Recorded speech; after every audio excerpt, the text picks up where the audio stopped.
Hi guys, this is Sia and welcome back to my channel. And today we are going to talk about what is self-sabotage, how we do it, and how to resolve it. So without any further ado, let's get started. Now let's first talk about what is self-sabotage. इसको इस तरीके से समझते हैं कि मान लीजिए कि आपके मन में आपके पास दो कॉन्फ्लिक्टिंग डिज़ायर्स है, एक कॉन्शियस है और एक अनकॉन्शियस है, और आप अपनी लाइफ में आगे बढ़ना चाहते हैं बट आप बहुत ज़्यादा स्टक फील कर रहे हैं, आप नहीं आगे बढ़ पा रहे। तो अगर आप अपनी लाइफ में कुछ भी चाहते हैं तो उसके पीछे कुछ ना कुछ रीज़न होगा। The only answer is why you wanted to be there.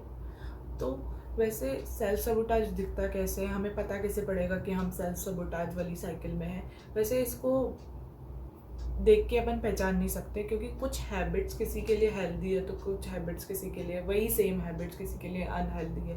But इसके कुछ पैटर्न्स होते हैं जिसकी वजह से अपन पता लगा सकते हैं कि क्या हम अपने आप को सेल्फ सबोटाज कर रहे हैं कि नहीं। So here are some patterns or signs that you are in the self-sabotage cycle. So let's first talk about resistance. What is resistance? मान लीजिए कि मेरे पास कोई नया प्रोजेक्ट है बट मुझे वो कंप्लीट करना है, लेकिन मैं अपने आप को ला ही नहीं पा रही हूँ, उस प्रोजेक्ट को कंप्लीट ही नहीं कर पा रही हूँ। या फिर मैं किसी नए रिलेशनशिप में आई हूँ but I keep bailing on the plans. Resistance हमें तब फील होता है जब हम कुछ सही कर रहे होते हैं, और रेजिस्टेंस हमें तब फील नहीं होता जब हम कुछ गलत कर रहे होते हैं, या जब हमें कोई प्रॉब्लम सॉल्व करनी होती है। Then resistance is nowhere to be found. Okay, resistance ना तो प्रोक्रास्टिनेशन है और ना ही उससे अलग है। मतलब रेजिस्टेंस जब भी हमें फील हो तो उसके पीछे कुछ ना कुछ रीज़न होगा। तो हमें अपने आप से पूछना चाहिए कि हमें रेजिस्टेंस क्यों फील हो रहा है। How to resolve it? For releasing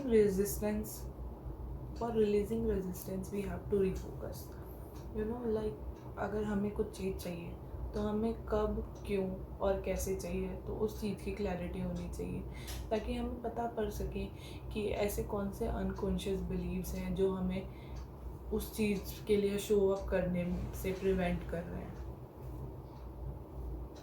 Hitting your upper limit. The upper limit is essentially the amount of good you are comfortable having in your life. It is like the tolerance or threshold for experiencing positive events or feeling positivity.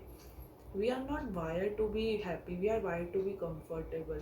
अगर उसके बाहर कुछ भी अगर हम feel करते हैं या फिर उसके बाहर हम अपने कंफर्ट जोन के बाहर कुछ भी अगर एक्सपीरियंस करते हैं तो हम उसे सेल्फ सबोटाज करते हैं। मेरा एक बिलीव था, अगर मैं ज़्यादा खुश होंगी तो थोड़े टाइम बाद मैं उसी अमाउंट का दुख एक्सपीरियंस करूँगी या उसी अमाउंट का सैडनेस एक्सपीरियंस करूँगी। तो मैं ज़्यादा खुश नहीं होती थी। जब भी मैं खुश होती थी तो मैं उसे सेल्फ सबोटाज कर देती थी, क्योंकि मैंने सुना था कि अगर किसी बच्चे को हम ज़्यादा हंसाते हैं तो वो बाद में सेम अमाउंट का रोता है। इसलिए जब से मैंने ये बात सुनी थी तो मेरे मन में ये बिलीव आ गया कि अगर मैं ज़्यादा खुश होंगी या फिर मैं ज़्यादा पॉजिटिव एक्सपीरियंस करूँगी तो मैं उसी अमाउंट का नेगेटिव एक्सपीरियंस भी करूँगी और उसी अमाउंट का मैं सेम दुख भी झेलूँगी। How to resolve it? मतलब इंस्टेड ऑफ अपने आप को बड़े बड़े शौक देने की बजाय, अपने कंफर्ट लेवल को एकदम से बढ़ाने की बजाय आप छोटे छोटी चीज़ें ट्राई करिए। आप छोटे छोटे पॉजिटिव एक्सपीरियंस लिए ताकि आपकी स्टैंडर्ड्स बढ़ सकें, ताकि आपकी अपर लिमिट बढ़ सके, क्योंकि अपर लिमिट बढ़ना एक बहुत ग्रेट साइन है।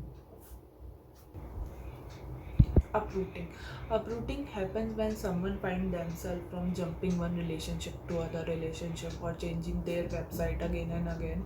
So instead of that, what they need to do is confronting the relationship issues or taking care of their current client.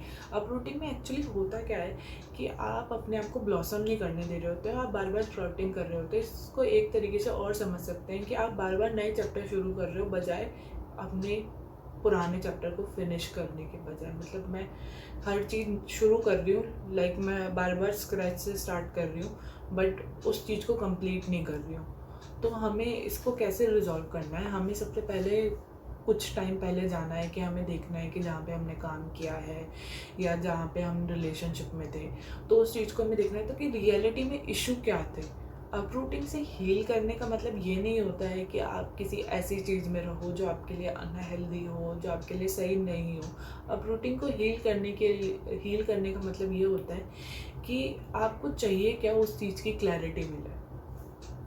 And that's all for today. I hope you like this video, and if you do, like, subscribe and comment.